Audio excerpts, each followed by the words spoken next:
The Australian flag dress got given to me, gifted from a friend who worked at a magazine, and they worked with Miss Australia many, many years back, and they were doing a big clear out, and she said, I know the perfect person that needs to go to and that will wear it and do it justice. So I got a phone call and she said, I'm coming round to your house and I'm dropping it off. Dad told me about it previously before, but I had never imagined the scale and the beauty of what this dress is. It was always a passion of mine from when I was a kid, I guess. Just that sort of theatrical, I guess you'd say, child. I'm 34, born in 86, and I've been doing drag probably for the last 3 years. I did some dress-ups when I was a kid, I must admit, much to my father's dismay. It's not that I wanted to wear women's clothing. It's in the sense of being a woman. It's a character, and it's a very much a persona of, you know, that's vintage, and then this is me.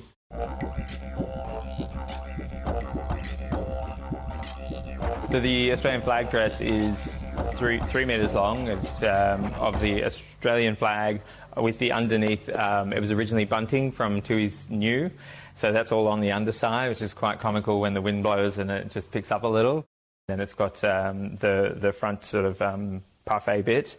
The hoop skirt is an actual hula hoop with a handmade cage that's built into it, and it's designed that it can pack down and travel. So Miss Australia was jumping from country to country, so it would all roll up, and then you could get to the next country and buy a new hula hoop, and then you would have, you know, your Krylon cage. It was incredible.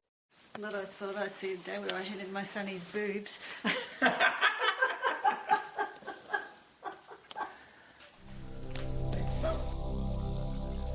So when I received this gift, I was like, right, I'm going to do this justice.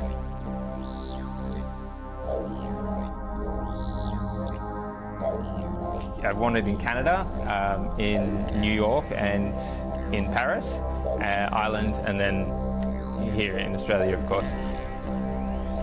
The most exciting time I think that I've ever worn it was when I was in New York for World Pride. So I marched with the Australians in my Australian flag dress, walking down the streets of New York with the Australian crew marching in World Pride. It was the 50-year celebration of the Stonewall Uprising, and so that meant a lot to me as well. So marching down there, wearing this incredible dress, you could hear the crowd cheering just, you know, as I was walking along. They were just going, oh, and they knew exactly where I was from and what I was about, so it was very exciting.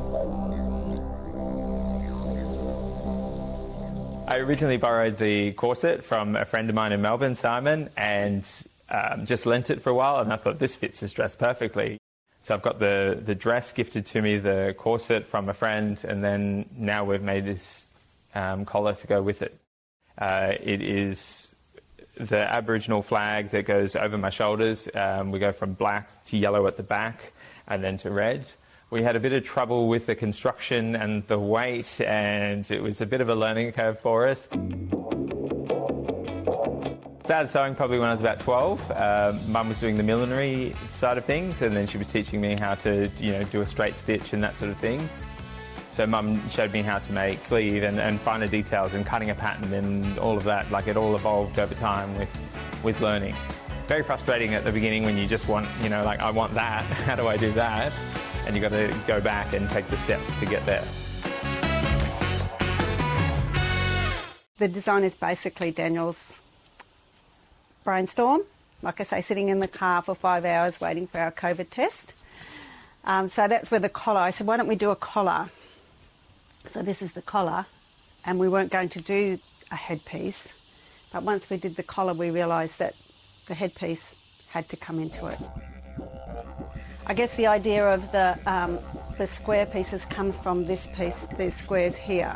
So that's how they started.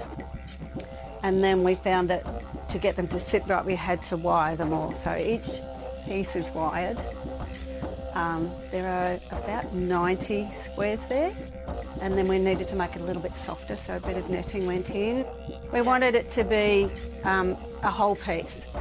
Even though we're using somebody else's creative knit on the bottom, we still have to pick, you know, even the red had to be similar red. And with the flag piece at the top, well, that kind of should bring it all together again. I would like to think that the person who originally designed it likes what we've done by incorporating Indigenous Australia. I'm sure Daniel will wear this well. I'm sure I'll be very proud of him in it.